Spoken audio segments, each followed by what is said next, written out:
ሀብት፣ ዝናና ተደናቂነት የዓለም ቁንጮ ላይ ሊያወጡን ይችላሉ። ነገር ግን በአንድ ጀንበር ያ የገነባነው የክብር ማማ ተንዶ ወደ ገደል ሊወረውረን እንደሚችልስ ስንቶቻችን አስበን እናውቅ ይሆን? እጅግ ሰቅጣጭ ከሆነ የመኪና አደጋ በተአምር የተረፈው የዓለማችን ኮከብ ኔይማር ጁኒየር ማን ነው?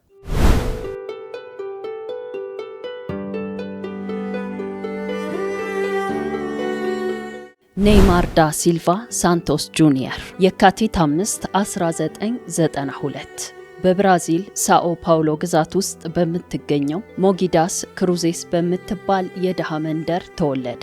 ስሙን ያወረሰው አባቱ ኔይማር ሳንቶስ ሲኒየር የቀድሞ የታችኛው ሊግ እግር ኳስ ተጫዋች የነበረ ሲሆን እናቱ ናዲን ጎንሳልቬስ ትባላለች።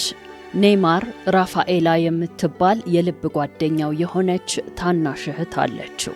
ቤተሰቡ በኢኮኖሚ አቅማቸው እጅግ ደካማ የነበሩና ለዕለት ጉርሳቸው የሚታገሉ የላብ አደር ቤተሰቦች ነበሩ።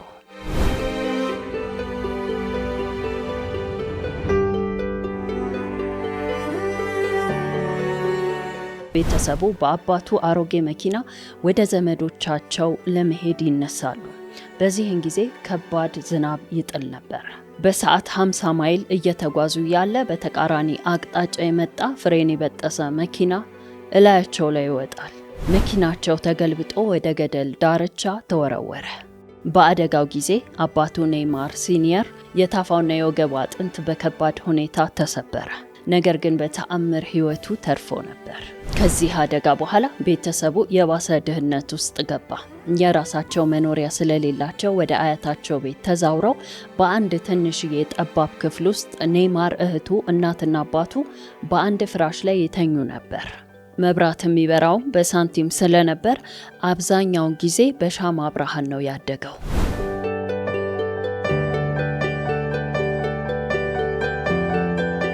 የኔይማር አስተዳደግ አባቱ ባወረሰው እግር ኳሳዊ ብልሃትና እናቱ ባስተማረችው የክርስትና ሃይማኖት ስነ ምግባር ላይ በተለይም በትህትና መኖር ላይ ያተኮረ ነበር። ኔይማር እግር ኳስ የለመደው በሳኦ ፓውሎ ጎዳናዎችና በቤት ውስጥ እግር ኳስ ፉትሳል ላይ ነበር። በ11 ዓመቱ የታዋቂውን የፔሌ ክለብ ሳንቶስን ተቀላቀለ። ገና በ17 ዓመቱ ለዋናው ቡድን መጫወት የጀመረ ሲሆን ተከላካዮችን እያታለለ የሚያስቆጥረው ጎል የዓለምን ትኩረት ሳበ።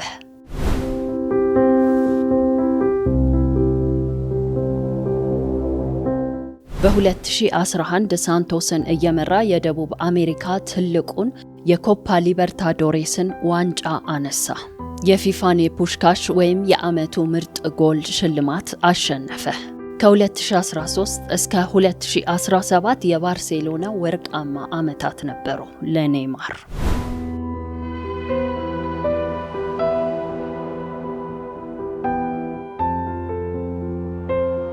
በ2013 ወደ አውሮፓ በመሄድ ባርሴሎናን ተቀላቀለ። እዛም ከሊዮኔል ሜሲና ከሉዊስ ሱዋሬስ ጋር በመሆን በታሪክ አስፈሪ የሆነውን የኤምኤስኤን ጥምረት ፈጠረ። በ2015 ባርሴሎና የሻምፒዮንስ ሊግ፣ የላሊጋ፣ የኮፓ ዴል ሬ ዋንጫዎችን በአንድ ዓመት ውስጥ ሲያነሳ ኔይማር የቡድኑ ዋና ኮከብ ነበር።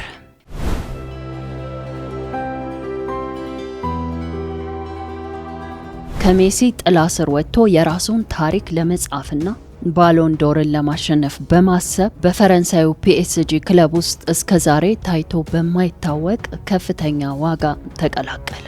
በፈረንሳይ 5 የሊግ ዋንጫዎችን ቢያሸንፍም በየዓመቱ በሚያጋጥሙት ተደጋጋሚ የእግር ቁርጭምጭሚት ጉዳቶችና ከደጋፊዎች ጋር በነበረው አለመግባባት የጠበቀውን ያህል ስኬታማ ሊሆን አልቻለም። በ2020 ኔይማር ፒኤስጂን ለዩኤፋ ሻምፒዮንስ ሊግ ፍጻሜ አደረሰው። ነገር ግን በፍጻሜው ጨዋታ በባየር ሙኒክ 1-0 በመሸነፋቸው ኔይማር ከጨዋታው በኋላ ዋንጫውን እያየ በከፍተኛ ስሜት ሲያለቅስ የነበረው ምስል የብዙዎችን ልብ የሰበረ ነበር። በፒኤስጂ ቤት በ173 ጨዋታዎች 118 ጎሎችን አስቆጥሯል። ኔይማር ለብራዚል ብሔራዊ ቡድን በታሪክ 79 ጎሎችን በማስቆጠር የታላቁን ፔሌ 77 ጎሎች ክብረ ወሰን በመስበር የብራዚል የዘላለም ከፍተኛ ጎል አስቆጣሪም ሆኗል። ብራዚል በታሪኳ አግኝታው የማታውቀውን የኦሎምፒክ ወርቅ ሜዳሊያ በ2016 ሪዮ ኦሎምፒክ ላይ ኔይማር ቡድኑን በአምበልነት በመምራት በፍጻሜው ጨዋታ ላይ በፍጹም ቅጣት ምት ጀርመንን በማሸነፍ ታሪካዊውን የወርቅ ሜዳሊያ አስገኝቷል።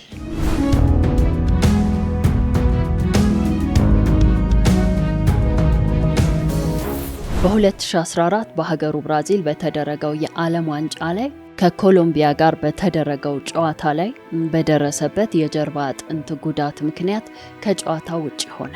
ብራዚልም በጀርመን 7-1 ተዋረደች።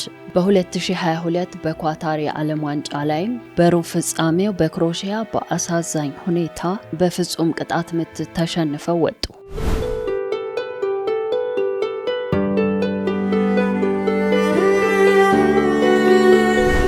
የኔይማር የፍቅር ህይወት ከሜሲ የተረጋጋ ትዳር በተለየ መልኩ በውጣ ውረዶችና በጫጫታ የተሞላ ነው። ኔይማር ገና በ19 ዓመቱ በብራዚል ሳንቶስ ክለብ ውስጥ እያለ በ2011 ከታዳጊዋ ፍቅረኛው ከካሮሊና ዳንታስ ዲቪሉካ የተባለ የመጀመሪያ ልጁን ወለደ። ምንም እንኳን ግንኙነታቸው ወዲያውኑ ቢያበቃም ዛሬም ድረስ የቅርብ ጓደኞች ናቸው።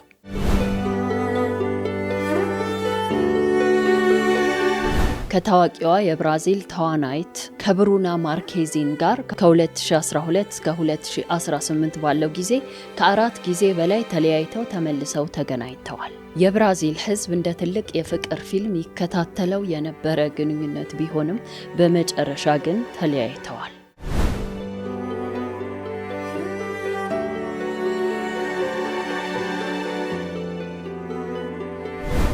በ2021 ከሞዴል ብሩና ቢያካንዲ ጋር ፍቅር ጀመረ። እሷ ነፍሰ ጡር ያለች የሱ ታማኝ አለመሆን በሚዲያ በመውጣቱ ኔይማር በኢንስታግራም ገጹ ላይ በሚሊዮን ሕዝብ ፊት የይቅርታ ደብዳቤ ጻፈላት። በጥቅምት 2023 ማቪ የተባለች ሁለተኛ ልጁ ተወለደች። በጁላይ 2024 ዓመተ ምህረት አማንዳ ኪምበርሊን ከተባለች ሞዴል ሄሌና የተባለች ሴት ልጅ መውለዱን በይፋ አረጋግጧል።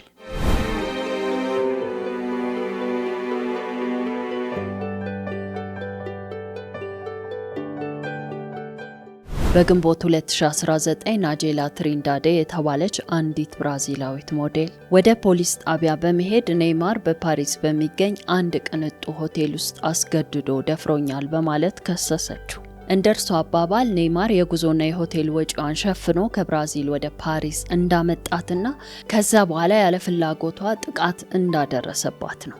ክሱ እንደተሰማ ኔይማር ስሙንና ስብዕናውን ለመከላከል ሲል በኢንስታግራም ገጹ ላይ የ7 ደቂቃ ቪዲዮ በመልቀቅ ንጽህናውን ተናገረ።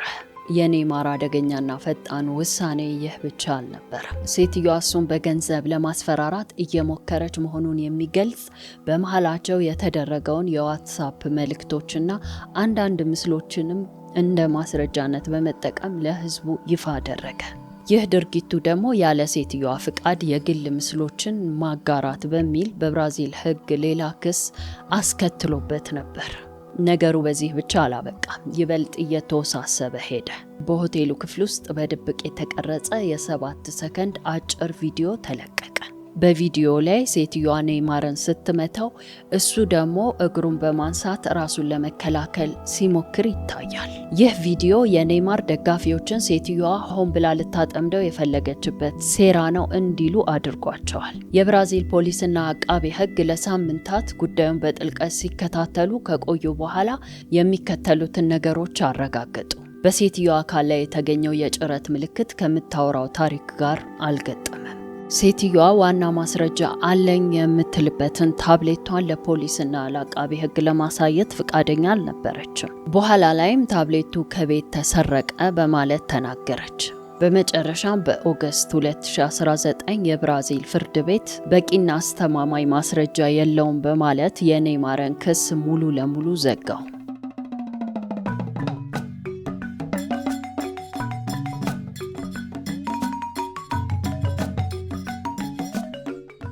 በነሐሴ 2023 ኔይማር የአውሮፓን እግር ኳስ ሙሉ ለሙሉ በመሰናበት በከፍተኛ የገንዘብ ክፍያ በዓመት 150 ሚሊዮን ዩሮ ገደማ የሳውዲ አረቢያውን አልሂላል ክለብ ተቀላቀለ። ወደ ሳውዲ አቅንቶ ጥቂት ጨዋታዎችን ብቻ እንዳደረገ ከብራዚል ብሔራዊ ቡድን ጋር በነበረው ጨዋታ ላይ በስፖርት ታሪክ አስከፊ የተባለውን የጉልበት የጅማት ጉዳት አስተናገደ። ይህ ጉዳት ለ1 ዓመት ከሜዳ ያራቀው ሲሆን በአሁኑ ወቅት ሙሉ ለሙሉ ከጉዳቱ አገግሞ ወደ ቀድሞ ብቃቱ ለመመለስ በዝግጅት ላይ ይገኛል። የኔይማር የዘንድሮ የዓለም ዋንጫ ላይ አለመገኘት ለብራዚል ብሔራዊ ቡድንና ለአሰልጣኞቹ ትልቅ ድንጋጤ ነበር።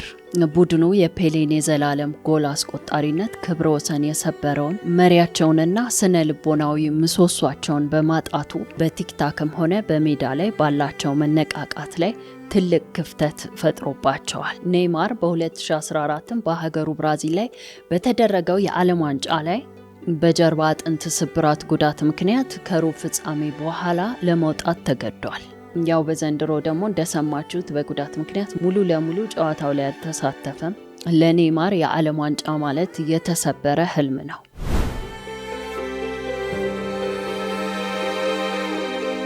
ይህን ይመስላል ውድ ቤተሰቦች የዓለም ኮከብ የሆነው ኔይማር ጁኒየር የማይታመን የጀርባ ታሪክ።